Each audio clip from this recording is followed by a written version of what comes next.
Directors Club, founder and president of Project 2015, Neo Riper,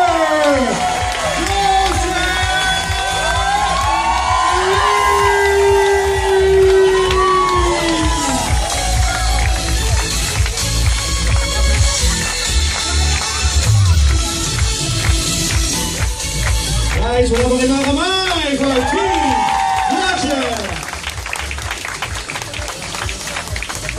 Now, siguro sa mga hindi ko nakakaalam bakit ko po ito binuo ng JD Project 2015, for one reason na ang sarap maging bata. Parang sabi ko nga lagi tuwing Pasko, iba yung pakiramdam ng bata na anong mas natutuwa kayo? Nung magpapasko na bata kayo or magpapasko ngayon ang edad nyo? Tingin nyo bakit? May regalo? Ngayon ba hindi na ba kayo nariregaluhan? Kami na Okay, now, ang point ko, kumbaga, maraming nagtatanong anong pinaka-reason ba't ako naging successful sa network, anong pinaka-reason ba't ko inabot to. Sabi ko, nung sa tagal ko habang nag-iisip ano yung gagawin ko, ano yung paano ko lalong ituturo lahat ng alam ko, doon ko na-realize na ang pinaka-meron lang pala sa akin talaga isa lang is nag-i-enjoy ako. Yes!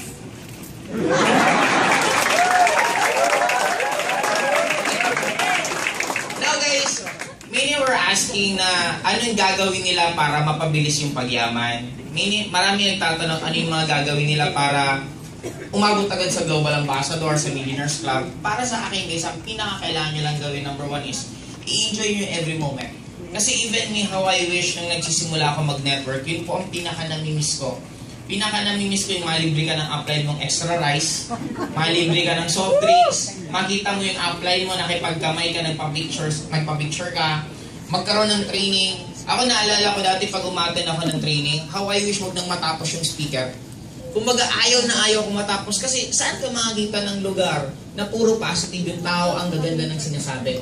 Now, dumating ako sa point na sabi ko, I think it's about time. Sa mga hindi po nakakaalam, ang tagal ko ng planong gawin tong JD Project 2015. Kaya lang alam ko po yung responsibilidad. Sabi ko, gagawin ko pa ba ulit yung ginagawa ko noon na ang magiging sobrang laki ng responsibility ko.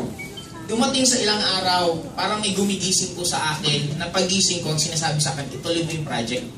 Ilang beses, hindi lang isa, hindi dalawa, hindi tatlo, maalimpungatan ako nasa isip ko yung JD Project. Now hanggang isang beses, dun lumakas na lang loob ko, kaya pwede palakpan po natin ang inyong trustee. Siya po ang isa sa dahilan, bakit po talaga na-push ako nang na-push na ituloy ito. Now, unti-unti na po nakikita namin yung nangyayari. Padamit po tayo ng padami, palaki ng palaki para ma-visualize nyo. First, gusto ko ibalik yung pagiging bata na ako po kasi nung nag-aaral ako, hindi po talaga ako masyadong nag-enjoy. Kasi pinipilit kang mag-aral kahit ayaw mo. Second, hindi ka pa inaantok, pinapatulog ka na. Gusto mo pang matulog, ginigising ka na. Di ba? Ang gulo.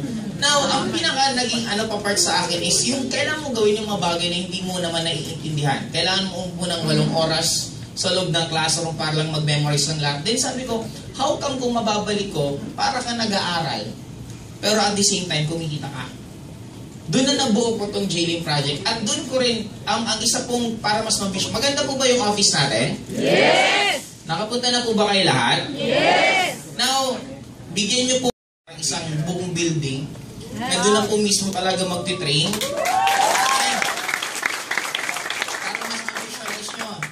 Meron, imagine mo yung office ng Google. Meron sariling spa tayo sa loob, may bilyaran, may food na normally siguro pag mga coordinators lahat, wala ka nang libre na po yung lahat, depende sa magiging position nyo. Pag grade 1 ka, baka mga iced tea lang muna. Di ba? Para may hierarchy pa rin, para may hinahabol. Now, sabi ko nakaka-excite ng sobra na pag tayo makapagsimula ng gano'n na MLM University. Sabi ko nga, kung merong science school, merong business school, bakit wala man na nakakaisip na MLM University? And the good thing about it, tayo po ang magsisimula, no?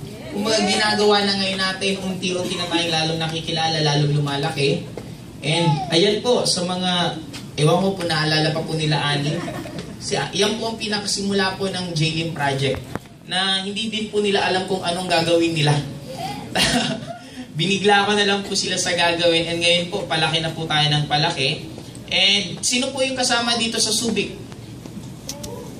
Ayun, sino po yung kasama sa Boracay? Mas marami yung nasa Boracay. Okay na guys, siguro hindi ko na po masyadong papahabain yung mga sasabihin kasi magsasalita pa naman ako mamaya. Para po sa akin guys, kitang-kita na po namin kung saan papunta ang JLIM project. Di ba napakasarap na magdi-network ka, hindi ka na masyadong mag-aasikaso ng lahat, meron ka na lang isang task na gagawin.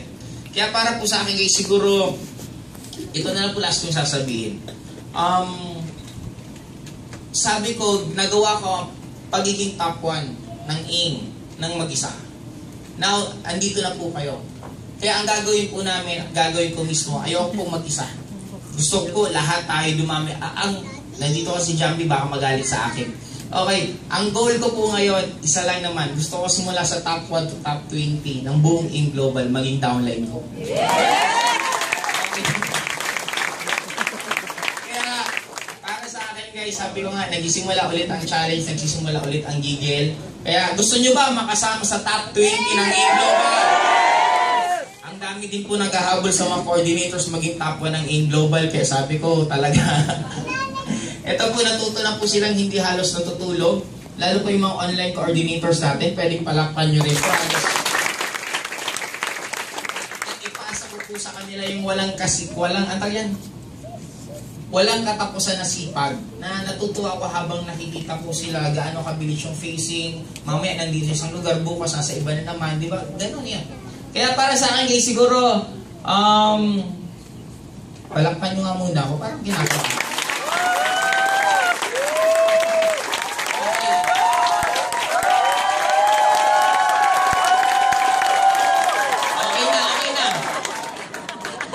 Para sa akin guys, siguro pinakaano ko nang sasabihin sa inyo, ang dami ko pong updates, ang daming mangyayari pagbabago, ang daming mga susunod pa kaming adjustment na gagawin para lalong gumanda at lumakas at lumaki ang JLIM project. Again, this is Joseph Tim. Thank you po. Thank you, Apply! Wala pa kami natin ng Joseph! Hindi mo pinapalakpak ang Apply Joseph Lim! Yan lang ba ang palakpak ninyo kay Apply Joseph Lim? Kung alam yung sinasabi ng mga coordinators, kung alam nyo lang saan tayo patungo, ang layo pa ng mararating natin. Naalala ko, 3 SEM pa lang ang nakalipas, napakalaki na ng improvement ng project. Supposedly, yung office natin, apply next year pa dapat. Diba? Pero ngayon, nandito na, nag-materialize after ilang SEMs pa lang. Tapos ito nakakatuwa. Naalala ko, tandang-tanda ko, first graduation. Sinong nandito nung pinakaunang graduation? Taas ang mga pakilay! Anong itsura? Tama ba? Pero ngayon, diba, from that na nung unang graduation, na lahat ng mga decor unti-unting napapagod at nalalaglag. Ngayon, ganito na nyo naman gano'ng kabongga yung graduation natin. Kaya pwede din ba natin palakpakan? Pwede din sa ating chief na si Apply Kim Bagrosa, palakpakan natin. And of course, yung conceptual design ng ating team natin, parang university, Monsters University. Kaya nang nawala yung monster, kami daw ni Abjolo yung monster. Palakpakan natin. Apply Kim! Christine! Ayun, Madam Kim! Grabe. Ayan, wala po yung mga monster sa Monsters. Kaya kami po yung monster. Okay? So,